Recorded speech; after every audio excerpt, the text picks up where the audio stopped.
Screen दिखाई दे रही है आपको? जी मैम। तो ये आपका सिलेबस है, आपके पाठ्यक्रम का तृतीय प्रश्न पत्र शिक्षा में अनुसंधान से संबंधित। और इसमें आप इनमें सत्रीय कार्य में देखेंगे कि आपके लिए कहा गया है कि इसे आप सॉफ्ट एंड हार्ड कॉपी में जमा करवाएंगे। और पहले कार्य को मैं आपको कक्षा कक्ष में समझा चुकी हूँ, जिसमें आपको रिसर्च पेपर किस तरीके से लिखना है इसके पॉइंट्स को आपको इंडिकेट किया गया था। दूसरा जो सत्रीय कार्य है जिसमें आपको शोध संक्षिप्तिका का निर्माण करना है, आज की चर्चा और आज की कक्षा में हम इसी बारे में जानकारी यहाँ पर लेंगे। ठीक है? जी मैम। तो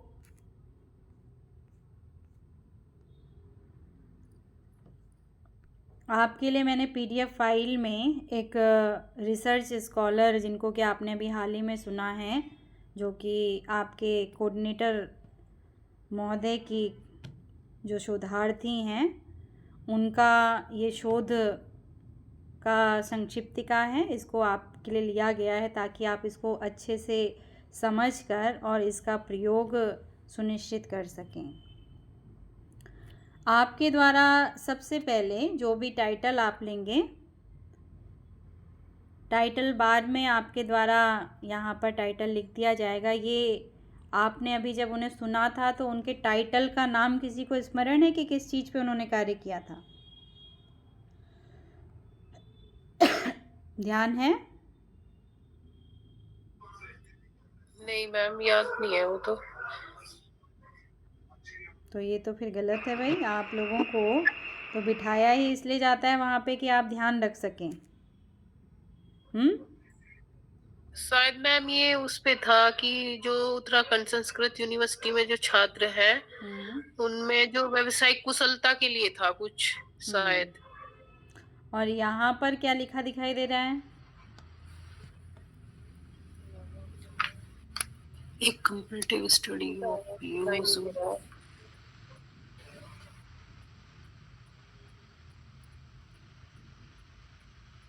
फटाफट से बताओ बच्चों, फिर हम आगे बढ़ेंगे।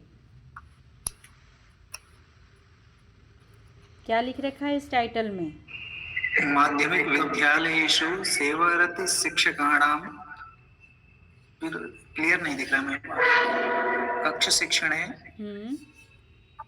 मुक्त शैक्षिक संसाधनानाम् अनुप्रयोगस्य तुलनात्मक अध्ययन।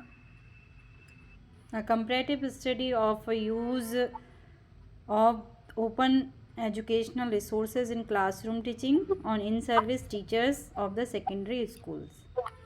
तो आपने जब अभी उनका फाइनल जो उनका वाइवा था वो सुना, तो उसमें आपने देखा या प्री प्रेजेंटेशन में आपने देखा होगा कि वो व्यावसायिक शिक्षा की बात कर रही थी। किंतु यहाँ जो सिनॉप्सिस मैं आपको प्रदर्शित कर रही हूँ, इसमें OER की चर्चा की गई है, ओपन एजुकेशनल रिसोर्सेज की बात की गई है।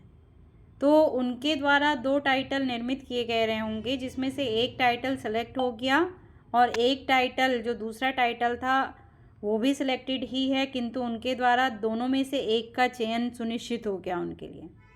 उन्होंने अपने रिसर्च का पूरा समय उस बिंदु को दिया और अपने उस कार्य को क्या किया, पूर्ण किया। तो ये एक सिनॉप्सिस जो कि दूसरे उनका टाइटल का स्वरूप था, वो आपके लिए मैं यहाँ पर लेके आई हूँ। आपके द्वारा भी अपने 2 टाइटलों का निर्माण बिल्कुल इस सिनॉप्सिस के स्वरूप पर आधारित ही किया जाएगा।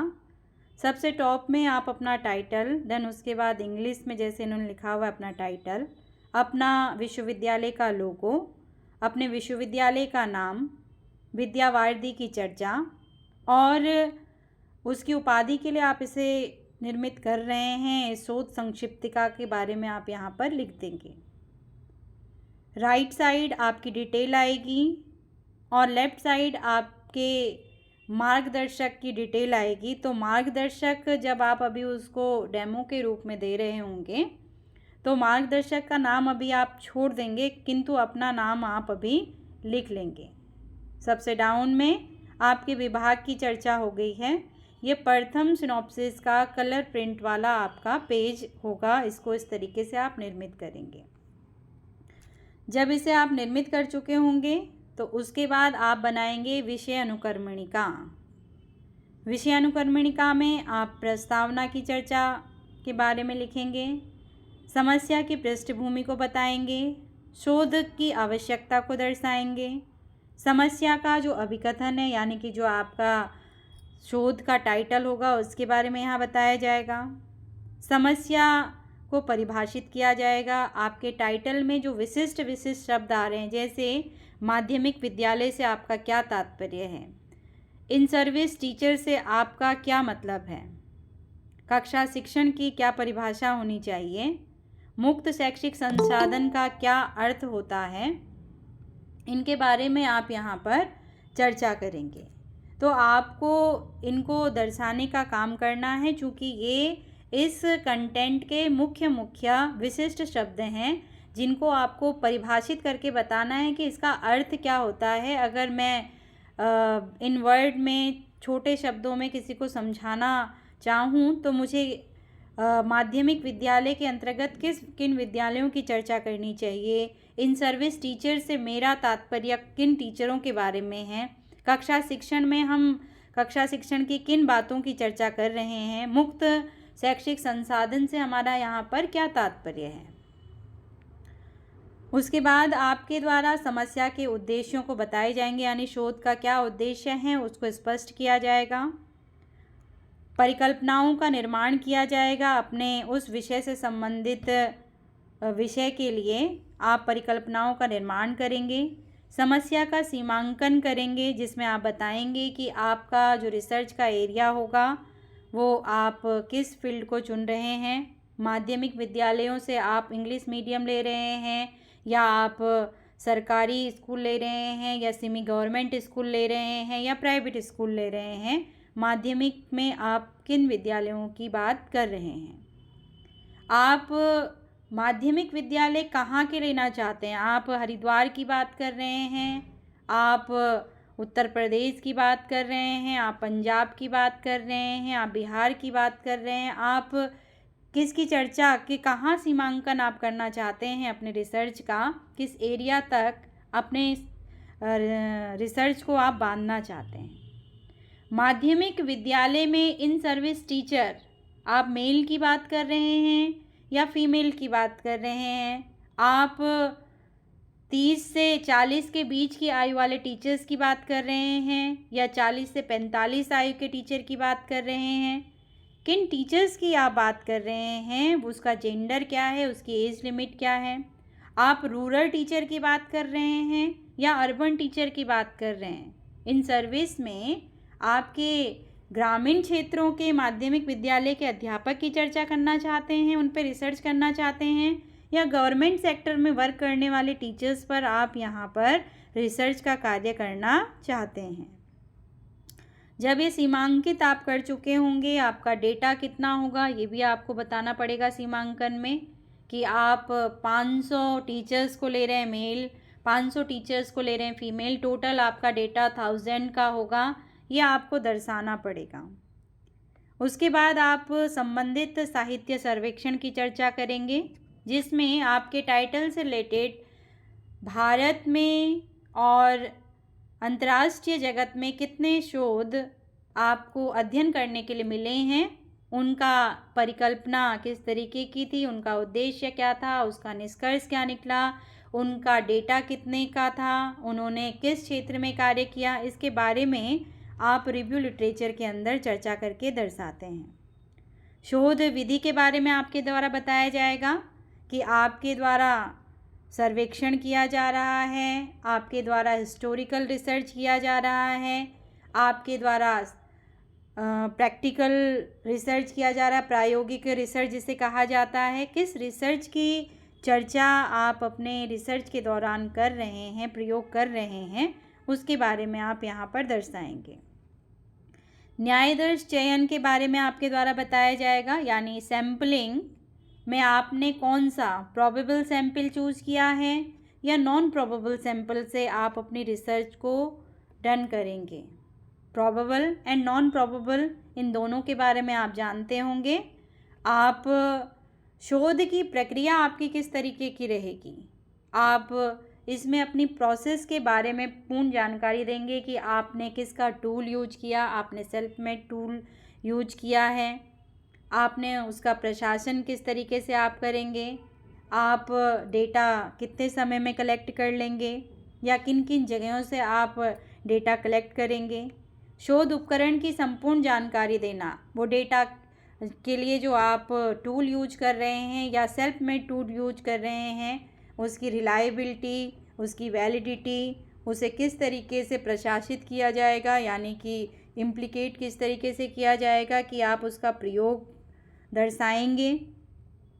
साथ ही साथ आपके द्वारा बताया जाएगा कि आप जब अपना डेटा एनालाइज कर रहे होंगे तो आपकी सांख्यिकी कौन सी प्रयोग होगी। आप टी टेस्ट का प्रयोग करेंगे, आप सीआर का प्रयोग करेंगे, आप कोरिलेशन बताएंगे, या आप एनोवा का प्रयोग करेंगे, या आपके द्वारा एक्नोवा का प्रयोग किया जाएगा।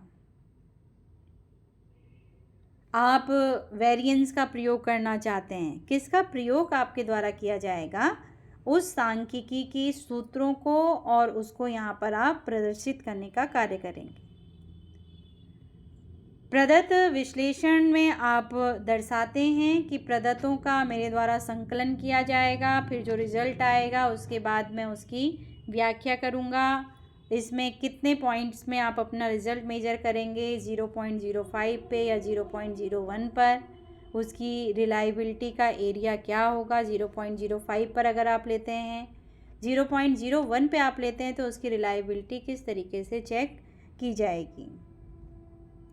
उसके बाद अंत में आप यहाँ बताते हैं निष्कर्ष और परामर्श की चर्चा करके बताएंगे कि निष्कर्ष में मेरे द्वारा जो भी रिसर्च परिकल्पनाओं के आधार पर सांख्यिकी अपनाते हुए किया जाएगा उसके निष्कर्ष निकाले जाएंगे परिकल्पनाओं के आधार पर, और भावी अनुसंधान के लिए सुझाव प्रदान किए जाएंगे। आप यहाँ यह भी स्पष्ट करेंगे कि आपके शोध के कितने अध्याय होंगे। तो कितने अध्याय होते हैं शोध में?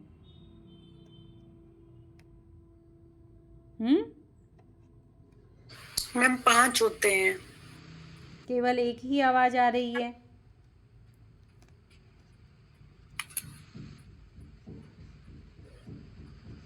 पांच ही होते हैं या उससे ज्यादा होते हैं? मैम 5 भी होते हैं और उससे ज्यादा भी होते हैं। मैम मैंने जो देखा है ना, डिस्क्रिप्टिव रिसर्च, फिलोसफिकल रिसर्च जितने भी है ना मैम, जो ऐसे साहित्य में, जैसे मैंने शोध गंगा पे भी देखा था, तो कई जगह पे मुझे 9 भी दिखे थे और 7 दिखे थे, लेकिन मोस्टली जो हमें पता है, जितनी नॉलेज मुझे है, मैंने 5 चैप्टर देखे हैं अपने फील्ड में, तो 5 ही देखे हैं। बाकी अलग अलग यूनिवर्सिटी का हो भी सकता है कि 6 हो जाए, लेकिन 5 तो मैंने देखे हैं चंबी में भी। तो रिसर्च के चैप्टर ओनली ऑन 5 ही होते हैं। कितने होते हैं? 5 ही होते हैं। उन 5 चैप्टर के अंदर आप क्या देना चाहते हैं ये निर्भर करेगा रिसर्च के कराने वाले पर और यूनिवर्सिटी का जो गाइडलाइन होगा उस पर। किंतु जब आप रिसर्च चैप्टर की बात करेंगे तो रिसर्च चैप्टर में केवल 5 चैप्टरों का ही उल्लेख किया जाता है। तो यहाँ आप उन्हीं 5 चैप्टरों का उल्लेख करेंगे, उसके अंदर आप क्या क्या चीज़ रखेंगे उसके बारे में यहाँ चर्चा की जाएगी। और अंत में आपके द्वारा जो अपना रेफरेंस है, रेफरेंस सूची, यानी डेटा कहाँ कहाँ से आप कलेक्ट करेंगे, कौन सा एरिया उसका होगा, उसको यहाँ पर आप सूचीबद्ध करेंगे। तो टोटल कितने पृष्ठ इसमें दिखाई दे रहे हैं? पृष्ठ संख्या कितनी तक दिखाई दे रही है? मैम 12। तो इतना ही आपको शोध संक्षिप्तिका का निर्माण करना है।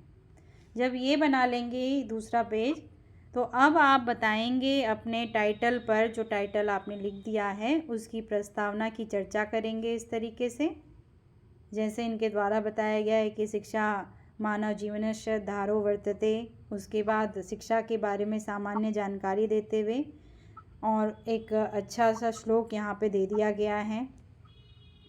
प्रस्तावना का पूर्ण करने के बाद ये समस्या की जो जो इन्होंने इंडेक्स में यहाँ दर्शाया है ये सारी चीज़ें, अभी इसे छोटे छोटे उसमें, क्योंकि संक्षिप्तिका है, आप एक प्रपोजल दे रहे हैं, उसको दर्शा रहे हैं कि मैं इस पर शोध करूँगा और इस तरीके से इसमें कार्य किया जाएगा।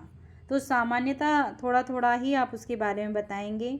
इनके द्वारा समस्या की पृष्ठभूमि यहाँ दर्शाई गई है कि किस तरीके की समस्या देखने के लिए मिल रही है, जो मुझे OER का प्रयोग रिसर्च के लिए करना पड़ रहा है और इस क्षेत्र में इन सर्विस टीचर्स को यहाँ पर हमें लेना पड़ रहा है। शोध की आवश्यकता को इनके द्वारा यहाँ पे दर्शाया गया है कि इसकी नीड क्यों है कि हमें इन सर्विस टीचर, वो भी सेकेंडरी स्कूल के टीचर्स को हमको लेना चाहिए, और उसमें भी ये देखना चाहिए कि OER किस तरीके से प्रयोग किया जा रहा है। इन्होंने समस्या का अभिकथन, अपना टाइटल यहाँ पे लिख दिया। फिर समस्या का परिभाषीकरण किया है, माध्यमिक विद्यालय से क्या तात्पर्य है। इन्होंने कहा है कि जो षष्ठी कक्षा से और द्वादश कक्षा पर्यंत तक जो चलती है उसको आप माध्यमिक कहेंगे, जिसमें आंग्ल भाषा और के सेकेंडरी स्कूल को भी आप क्या करेंगे, ऐड में लेकर यहाँ पे आएंगे। सेवारत शिक्षक से इनका क्या तात्पर्य है, तो उनको इन्होंने यहाँ पे दर्शाया है। कक्षा शिक्षण को दर्शाया है। मुक्त शैक्षिक संसाधनों से क्या तात्पर्य है, उसके बारे में यहाँ पे चर्चा की गई है इनके द्वारा। तो जो टाइटल के मुख्य मुख्य पॉइंट हैं, उन मुख्य मुख्य पॉइंटों की यहाँ पर इनके द्वारा चर्चा कर उसको परिभाषित किया गया है। नेक्स्ट पेज में आप उद्देश्य स्पष्ट करेंगे, क्योंकि इन्हीं उद्देश्यों पर आपके परिकल्पनाओं का निर्माण होगा। तो इन्होंने कहा कि माध्यमिक विद्यालयेषु सेवारतानां शिक्षकाणां कक्षा शिक्षणे मुक्त शैक्षिक संसाधनानां अनुपयोगा, इसका क्या करना, अध्ययन करना। किस तरीके से माध्यमिक विद्यालय के सेवारत शिक्षक अपने कक्षा शिक्षण में इनका क्या कर रहे हैं, प्रयोग कर रहे हैं, इसके बारे में इनके द्वारा यहाँ पे बताया गया है। फिर संस्कृत माध्यमेषु विद्यालयेषु, दूसरा इन्होंने उद्देश्य निर्मित कर दिया, वो कैसे अपनी कक्षा में इसका प्रयोग कर रहे हैं। फिर हिंदी माध्यम के विद्यालयों में कैसे इसका प्रयोग किया जा रहा है, इसके बारे में बताया गया। फिर आंग्ल भाषा माध्यम के जो विद्यालय हैं उनमें किस तरीके से OER का प्रयोग हो रहा है। इसका अर्थ है यह अपने रिसर्च के एरिया में हिंदी माध्यम के विद्यालय, अंग्रेजी माध्यम के विद्यालय और संस्कृत माध्यम के विद्यालयों को लेना चाहती हैं और उसमें शोध कार्य करना चाहती हैं। फिर नेक्स्ट उद्देश्य में इन्होंने कहा कि संस्कृत माध्यम के विद्यालय और हिंदी माध्यम के विद्यालय में जो टीचर OER का प्रयोग कर रहे हैं उसमें किस तरीके से OER प्रयोग या कौन अच्छे से कर रहा है, इसका पता लगाना इनका उद्देश्य है। फिर संस्कृत और अंग्रेजी माध्यम में दोनों में कौन अच्छे से प्रयोग कर रहा है, फिर हिंदी और अंग्रेजी में कौन अच्छे से प्रयोग कर रहा है, ये इन्होंने सुनिश्चित कर दिया अपने उद्देश्य में। अब उद्देश्य के अनुरूप इनके द्वारा परिकल्पनाएं निर्मित की जाएंगी। परिकल्पना में इन्होंने पहली परिकल्पना अपने पहले उद्देश्य को ध्यान में रखते हुए संस्कृत माध्यमिक विद्यालय को ले लिया और उसमें जाना कि जो वहाँ के सेवारत शिक्षक हैं वो किस तरीके से OER का प्रयोग अपने शिक्षण में कर रहे हैं। इन्होंने यह भी निश्चित किया होगा कि जब मैं OER का मूल्यांकन कर रही होंगी कि वो कैसे अपने शिक्षण में इसका प्रयोग कर रहे हैं, तो आप जानते हैं कि शिक्षण का उद्देश्य ज्ञानात्मक, भावात्मक और क्रियात्मक पक्षों का विकास करना होता है। कक्षा शिक्षण में अध्यापक अपने शिक्षण के द्वारा विद्यार्थियों के ज्ञान का वर्धन करता है। ज्ञान के माध्यम से, उस प्रकरण के माध्यम से उसके भावों का जो सुदृढ़ीकरण है उसको किया जाता है और उस प्राप्त ज्ञान को वो भविष्य में प्रयोग में लेके आ सकें, इसलिए क्रियात्मक कौशल का या क्रियात्मक पक्ष का विकास किया जाता है। तो OER, अगर हम ओपन लर्निंग की बात कर रहे हैं, जैसे कि आज आप और मैं भी जुड़े हुए हैं, तो मैं स्क्रीन से आपको इसको दर्शा रही हूँ, तो आपके इन तीनों ही पक्षों का विकास करने के लिए इसको दर्शाया जा रहा है। आपको इसको स्लाइड को दिखाया जा रहा है ताकि आप इसको क्रिया में लेके आ सकें। इसकी बातों को समझाया जा रहा है ताकि आप अपने भावों में इसे जोड़ सके कि मुझे क्या कंटेंट किस तरीके से एडजस्ट करना है और क्या और कब करना है, इसको दर्शाने के लिए आपके ज्ञान के पक्ष का संवर्धन किया जा रहा है। तो इन्होंने अपनी पहली प्राकल्पना में इन तीनों पक्षों के संस्कृत माध्यम के विद्यालयों के अध्यापकों को वो किस तरीके से अपने शिक्षण के द्वारा OER के माध्यम से बालक के ज्ञानात्मक पक्ष का विकास कर रहे हैं, भावात्मक पक्ष का विकास कर रहे हैं और क्रियात्मक पक्ष का विकास कर रहे हैं, ये परिकल्पना उन्होंने बना दी। नेक्स्ट, हिंदी माध्यम के विद्यालयों में भी वही कार्य किया जाता होगा, क्योंकि शिक्षा का कार्य ज्ञान, भाव और बोध को विकसित करना है। आंग्ल माध्यम के लिए भी फिर परिकल्पनाएं बना दी गई और फिर वैसे ही जैसे उद्देश्य निश्चित किया था, संस्कृत हिंदी में जो अध्यापक हैं इन विद्यालयों में, उनके मध्य जो अंतर है वो ज्ञानात्मक रूप से किस तरीके का है, भावात्मक रूप से किस तरीके का और क्रियात्मक रूप से किस तरीके का है, इसको परिकल्पना के माध्यम से दर्शाया गया है। ऐसे ही हिंदी अंग्रेजी माध्यम के लिए और अंग्रेजी से संस्कृत माध्यम के विद्यालयों का, इन दोनों के बीच कंपैरेटिव स्टडी यहाँ पे दर्शाई गई है।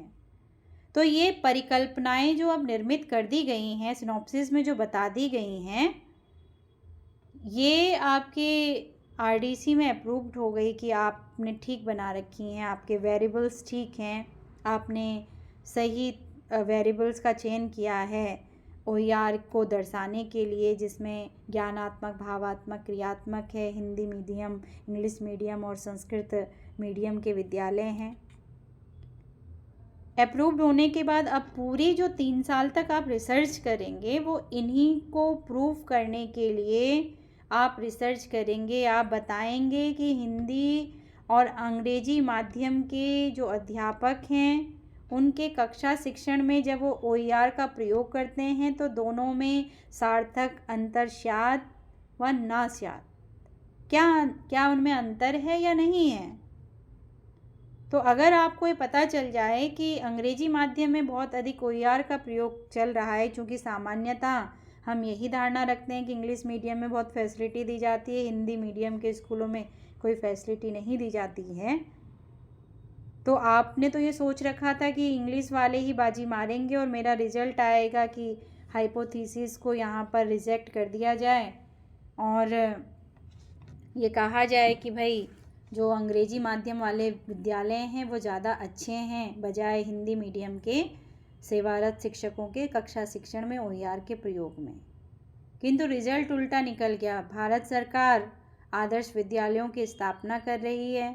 भारत सरकार जो आपके हिंदी माध्यम के विद्यालय हैं, जिन्हें सरकारी विद्यालय के रूप में भी आप जानते हैं, वहाँ उन विद्यालयों में आधुनिक तकनीकी आपका ओवरहेड प्रोजेक्टर पहुँच चुका है, स्मार्ट बोर्ड पहुँच चुका है आपका, और कंप्यूटर वहाँ पहुँच चुके हैं। तो ऐसी स्थिति में वहाँ के अध्यापकों के पास जब संसाधन जा रहे हैं तो उन्हें ट्रेनिंग भी प्रोवाइड की जा रही होगी, और अगर ट्रेनिंग प्रोवाइड की जा रही होगी तो उसका प्रयोग कर रहे होंगे। कोविड-19 ने सबको ऑनलाइन गैजेट्स का प्रयोग करना सिखा दिया, क्योंकि आपको कक्षा संचालित करनी थी, शिक्षा का प्रसार करना था, शिक्षा बाधित ना हो जाए, इसीलिए सभी अध्यापकों को अगर नहीं भी प्रयोग करना आता था डिजिटल प्लेटफॉर्म का, तो उन्होंने डिजिटल प्लेटफॉर्म का प्रयोग करना सीख लिया। विद्यार्थियों को उस प्लेटफॉर्म से जोड़ा गया। विद्यार्थी भी आज आपके माध्यमिक शिक्षा के प्रचार प्रसार के लिए विभिन्न तरीके के जो प्लेटफॉर्म दर्शाए गए हैं शिक्षा के बारे में जानकारी देने के लिए, उन्होंने ऑनलाइन विभिन्न माध्यमों से, विभिन्न आपके स्रोतों से, OER के विभिन्न जो स्रोत थे उनके माध्यम से शिक्षा ग्रहण करना सीखा। तो हम ये कह सकते हैं कि अपनी कल्पना से कि अंग्रेजी अच्छे होंगे, तो रिजल्ट अपोजिट निकल गया। हिंदी माध्यम के विद्यालय OER के प्रयोग में अच्छे निकल गए। तो यहाँ आपकी हाइपोथेसिस में जो बात थी उसमें ये स्पष्ट हुआ कि हिंदी माध्यम के विद्यार्थी अंग्रेजी माध्यम के विद्यार्थियों से अलग होंगे, जो कि उनके अध्यापक OER का प्रयोग अधिक मात्रा में करवा रहे हैं। अर्थात हम कह सकते हैं कि अंतर है, और अगर अंतर है तो वो अंतर आपका जो डेटा होगा वो यहाँ पर दर्शाने का कार्य करेगा। तो इन्हीं हाइपोथेसिस को मेज़र करने के लिए, इनकी चेकिंग के लिए आप पूरे 3 साल लगा देते हैं और इन्हीं के द्वारा आपका तीसरा चैप्टर, इन्हीं के द्वारा आपका चौथा चैप्टर और इन्हीं के द्वारा आपका 5वें चैप्टर का निर्माण होता है। तीसरे चैप्टर में यह आपको बताएगा कि आप इसके लिए आप कौन सा टूल प्रयोग करेंगे। तीसरे चैप्टर के लिए आपको बताएगा कि हिंदी मीडियम में आप किस एज के टीचर्स को लेंगे या किस फील्ड के टीचर्स को लेंगे या किस सब्जेक्ट के टीचर को लेंगे। चौथे चैप्टर में जब आप डेटा कलेक्ट कर एनालाइज कर चुके होंगे तो ये दर्शाएगा कि हिंदी मीडियम के टीचर अच्छे या इंग्लिश मीडियम के टीचर अच्छे से OER का प्रयोग कर रहे हैं या संस्कृत वाले अच्छे से प्रयोग कर रहे हैं। तो ये आपका परिकल्पनाओं का निर्माण यहाँ पर इस तरीके से किया जाता है। प्रत्येक परिकल्पना के बाद आप सार्थक अंतर नहीं है इस बात को इंगित करते हैं, क्योंकि सार्थकता का ही आपको जांच करनी है। ये सब आप जानकारी रखते होंगे। सामान्यतः आप जानते हैं कि 0.05 पर आप सार्थकता की जांच करते हैं कि मेरी हाइपोथेसिस सेलेक्ट हुई है या रिजेक्ट हुई है। 0.01 साइंटिफिक वे को दर्शाता है। तो इस पर आधारित मेरे द्वारा YouTube पर एक वीडियो अपलोड किया गया है शून्य परिकल्पना से संबंधित, जहां शून्य परिकल्पना का चयन और उसमें आने वाले टाइप 1, टाइप 2, टाइप 3 एरर को आप कैसे दर्शाओगे। तो होता है टाइप 3 एरर।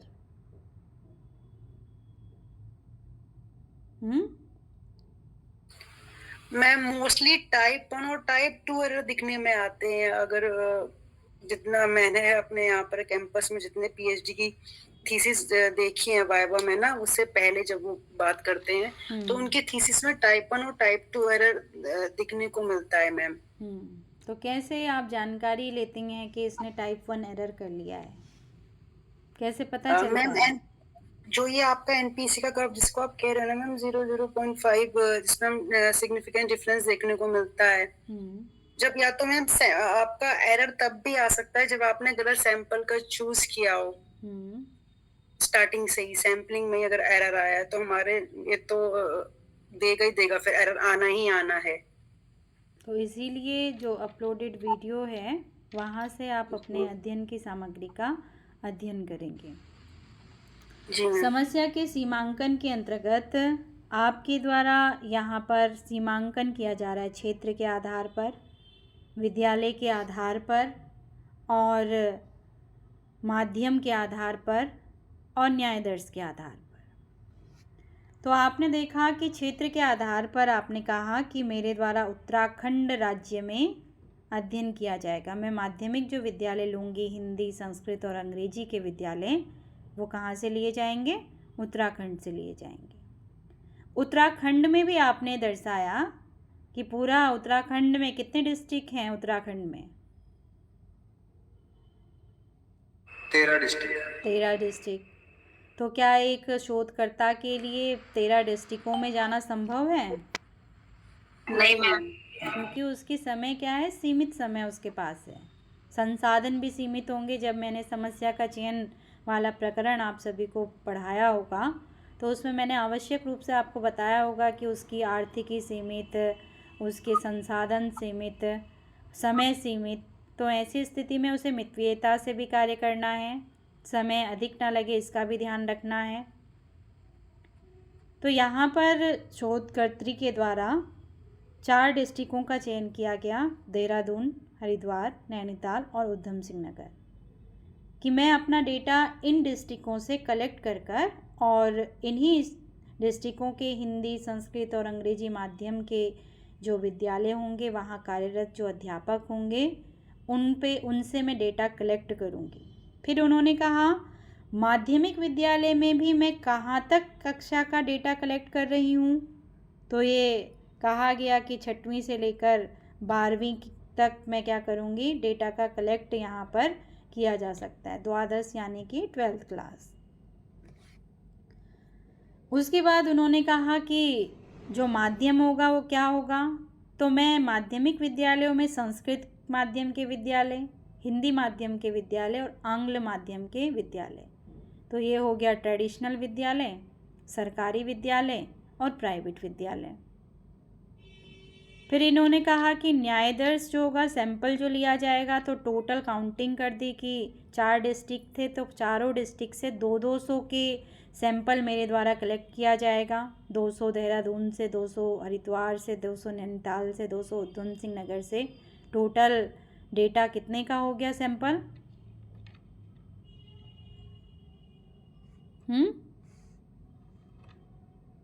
टोटल सैंपल कितने का हो गया इनका?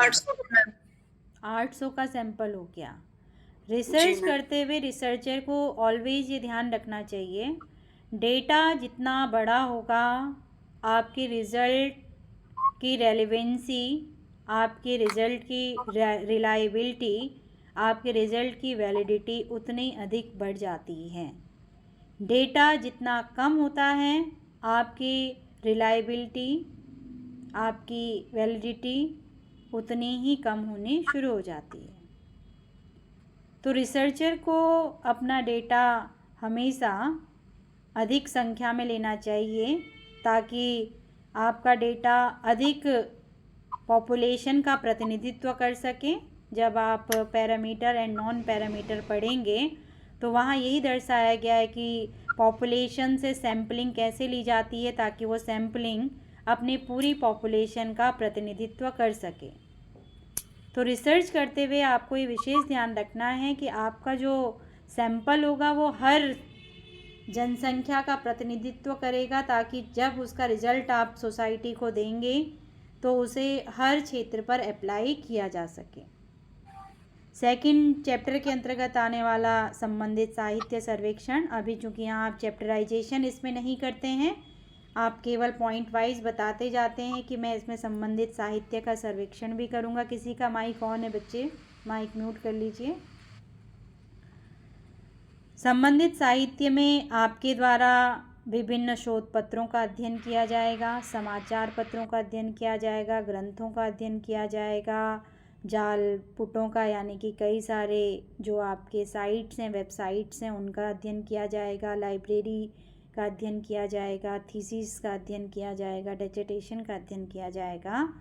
उन सब से आप अपना रिव्यू करेंगे लिटरेचर का अपने कंटेंट से रिलेटेड। वो राष्ट्रीय और अंतर्राष्ट्रीय दोनों होना चाहिए। शोध विधि में आपके द्वारा बताया जाएगा कि आप सर्वेक्षण विधि का प्रयोग कर रहे हैं, जैसे कि पहले भी मैंने बताया इन्होंने सर्वेक्षण विधि का प्रयोग किया है। इसके लिए एक मानकीकृत प्रश्नावली का निर्माण किया जाएगा जिससे कि एक उचित रिजल्ट तक पहुंचा जा सके। न्यायाधीश चयन में इन्होंने स्पष्ट किया कि उत्तराखंड राज्य के देहरादून, हरिद्वार, नैनीताल, उधम सिंह नगर से डेटा कलेक्ट होगा। उसमें संस्कृत, हिंदी और अंग्रेजी माध्यम के जो विद्यालय होंगे उसमें कक्षा 8 या उससे आगे जो आपके होंगे, जो आप निर्धारित कर सकते हैं, उन अध्यापकों को इनमें क्या किया जाएगा, क्लस्टर मेथड से यानी गुच्छ विधि के द्वारा या लॉटरी विधि के द्वारा कलेक्ट किया जाएगा। सैम्पलिंग में प्रोबेबिलिटी और नॉन प्रोबेबिलिटी सैम्पलिंग का जिक्र यहाँ पे करेंगे कि आपके द्वारा अपने रिसर्च के लिए किस सैंपल का प्रयोग किया जा रहा है। शोध प्रक्रिया आपके द्वारा यहाँ स्पष्ट की जाएगी कि आपका जो शोध प्रक्रिया है वो किस तरीके से चलेगा, क्या करेंगे आप। तो यहाँ इनके द्वारा स्पष्ट किया गया है कि ये OER प्रयोग करने वाले अध्यापकों के लिए एक प्रश्नावली निर्मित करेंगी। और उस किसी का माइक ऑन है, कोई कुछ कहना चाह रहा है?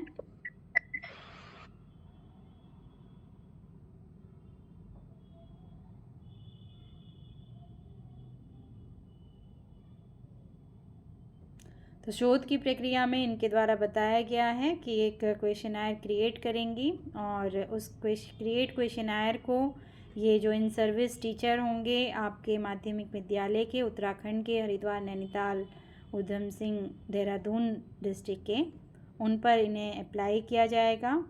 और उसके बाद प्रदत्तों का संकलन कर ये सांख्यिकी विधियों का प्रयोग करेंगी और एक उचित निष्कर्ष तक पहुंचने का कार्य करेंगी। शोध उपकरण का इन्होंने यहाँ अपना जिक्र किया कि वो शोध प्रश्नावली कैसे बनाई जाएगी और उसमें क्या होगा। तो इन्होंने कहा कि जो शोध प्रश्नावली है वो स्वयं निर्मित की जाएगी मेरे द्वारा। उसमें ज्ञानात्मक, भावात्मक, क्रियात्मक पक्ष के या इन तीनों आयामों के या इन तीनों डायमेंशन के प्रश्न होंगे। उस प्रश्नावली में प्रत्येक पक्ष के 20-20 प्रश्न होंगे जो कि बताएंगे कि OER का प्रयोग हो रहा है या नहीं हो रहा है। उसमें डिजिटल पार्ट, स्वयं पोर्टल जो है या मुक्त ई पाठशाला का जो पोर्टल है, इनके बारे में भी चर्चा की जाएगी। और फिर अपना डेटा कलेक्ट कर उसको सांख्यिकी विधि का प्रयोग कर उनका विश्लेषण किया जाएगा। तो सांख्यिकी विधियों में इन्होंने बताया कि मैं मीन प्रयोग करूँगी, उसका सूत्र दे दिया, mean is equal to summation x/n। प्रमाणिक विचलन प्रयोग किया जाएगा, SD is equal to square root आपका समेशन d²/n। T का प्रयोग मेरे द्वारा किया जाएगा, जिसे कि जब ये लगाएंगी तो CR में ये कन्वर्ट हो जाएगा, क्योंकि T और CR दोनों के सूत्रों में अंतर नहीं है। तो m1 म्यू m2/√, आ गया आपका स्टैंडर्ड डेविएशन 1 का स्क्वायर/n1 प्लस स्टैंडर्ड 2 का स्क्वायर/n2।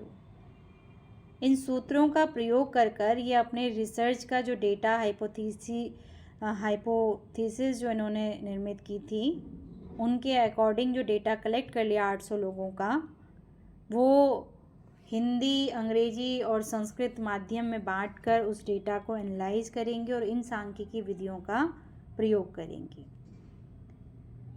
सहसंबंध इनके द्वारा इसमें निकाला जाएगा, क्योंकि जब आप बात कर रहे हैं हिंदी, अंग्रेजी, संस्कृत, हिंदी, तो तब आपको कोरिलेशन निकालना पड़ेगा कि दोनों में सहसंबंध है या नहीं है। तो कार्ल पियर्सन महोदय के द्वारा दिया गया रैंक डिफरेंस मेथड का प्रयोग कर अपने रिजल्ट को ये प्रदर्शित करेंगी कोरिलेशन दर्शाने के लिए कि हिंदी, अंग्रेजी, संस्कृत तीनों के सेवारत अध्यापकों के OER प्रयोग के बीच में कोई सहसंबंध है या नहीं है। फिर प्रदर्शित विश्लेषण यानी कि चतुर्थ अध्याय यहाँ पे आ गया आपका।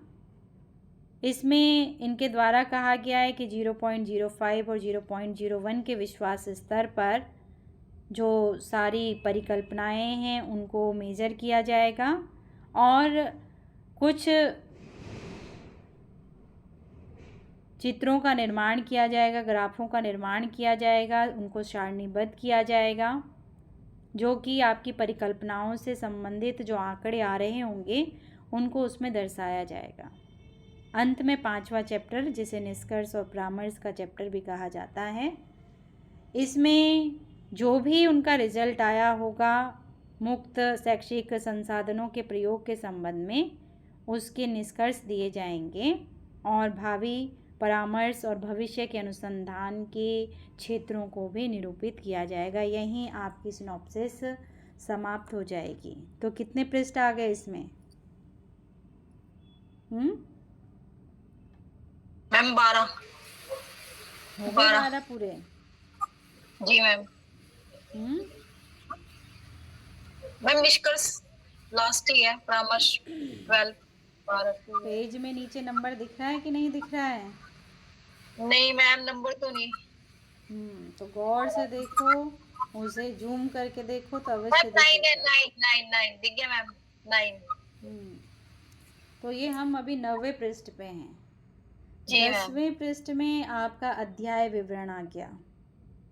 अब इसमें आप बताएंगे कि मेरे रिसर्च में कितने अध्याय हैं। तो प्रथमोध्याय दिया गया, जिसमें आप प्रस्तावना, समस्या की पृष्ठभूमि, अनुसंधानस्य आवश्यकता, समस्या अभिकथन, शोधस्य उद्देश्यानि, शोध प्राकल्पना, समस्या प्रभाषीकरणम, शोधस्य सीमांकनम और मुक्त शैक्षिक संसाधनानि, इनके बारे में चर्चा करेंगे पहले अध्याय में। द्वितीय अध्याय, इसमें आपके द्वारा संबंधित साहित्य सर्वेक्षण के बारे में बताया जाएगा कि क्या होता है, इसके लाभ क्या हैं, इसकी विशेषता क्या है, इसकी प्रकृति क्या है। फिर आप आ जाएंगे उस पर कि आपके द्वारा राष्ट्रीय साहित्य सर्वेक्षण कितने किए गए, नेशनल रिव्यू कितने किए गए हैं, इंटरनेशनल रिव्यू कितने किए गए हैं।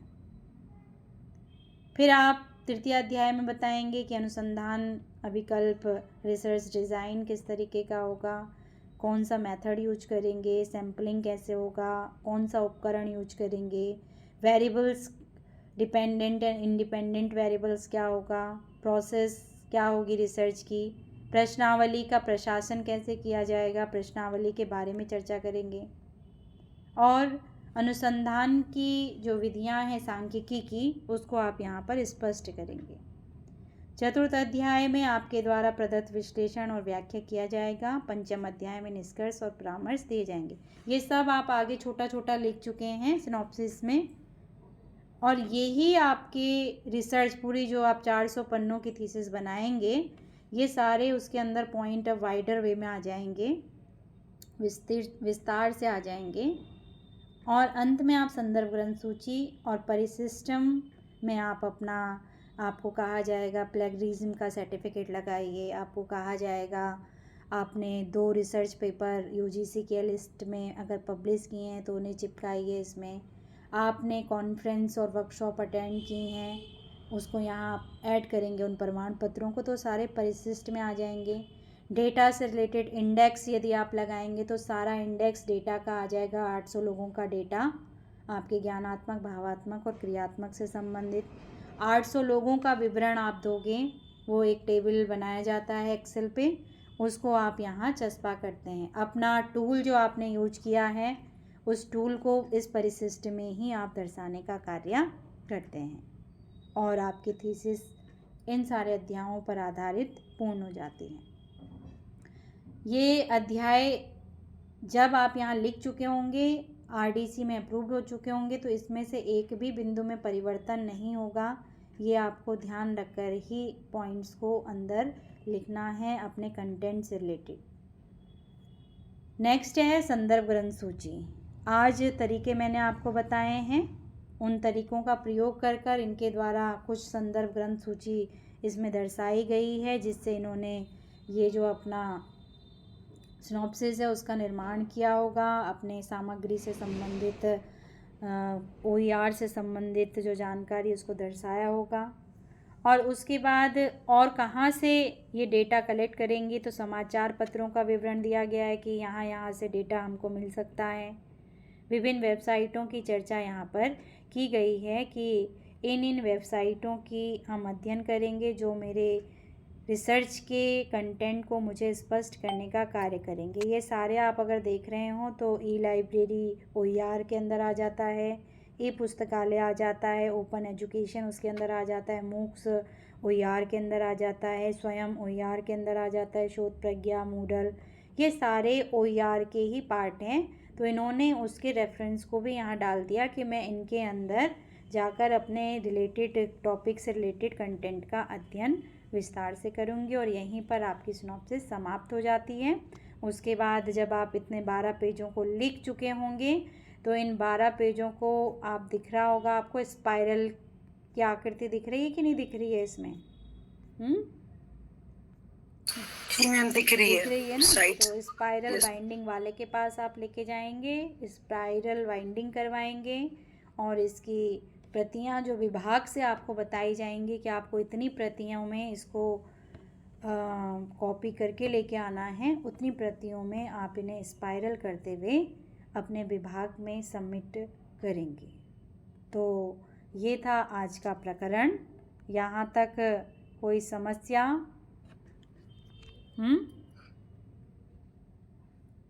नहीं मैम, समझ आ गया। अन्य इतने सारे जुड़े हुए हैं, केवल समझ में प्रीति को ही आया? आ रहा है मैडम जी। समझ में आ रहा है, आ गया है, क्या आ रहा है? हाँ मैडम जी, मैं एक बात पूछना चाह रहा था मैडम जी। हाँ मुकेश सर। हाँ बताइए मुकेश। हाँ मैडम, ये स्टॉप्स फिर हमें 2-3 बनानी पड़ेंगी?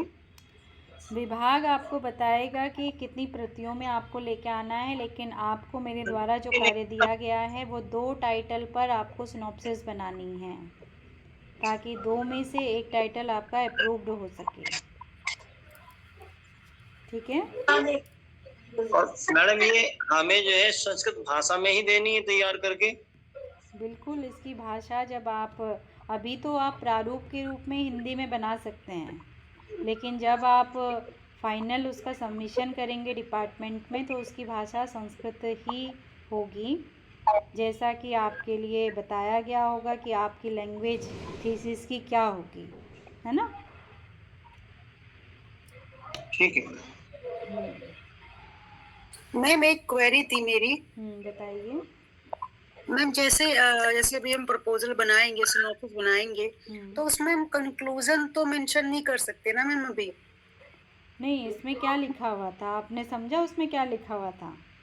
तो थोड़ा मैम ना ये जो स्क्रीन जब दिख रही है ना तो बहुत छोटा दिख रहा है, अगर मैं क्लिक करके भी देख रही हूँ ना तो पड़ेगा ना स्क्रीन नहीं पर, मैम, आपको स्लाइड को जूम करना पड़ेगा।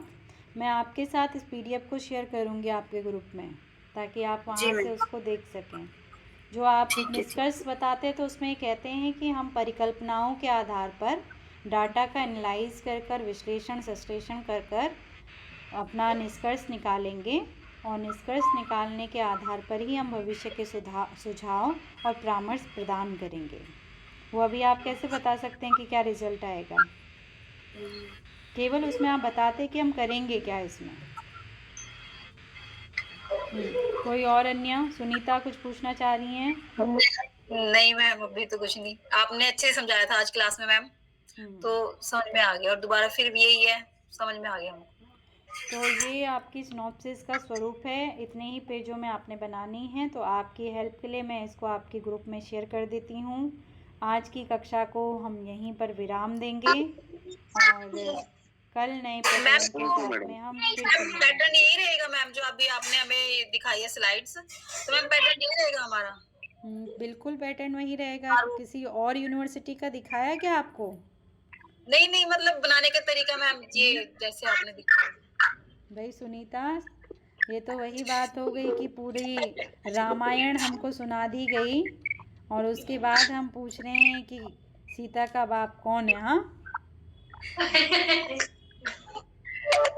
तो ये स्थिति नहीं होनी चाहिए। तो पैटर्न यही रहेगा जो आपने बताया, हमारे यूनिवर्सिटी का तो यही पैटर्न है, इसी पे हम फॉलो करेंगे। तो इस पैटर्न को इसीलिए उसको आपके लिए लेके आया गया है।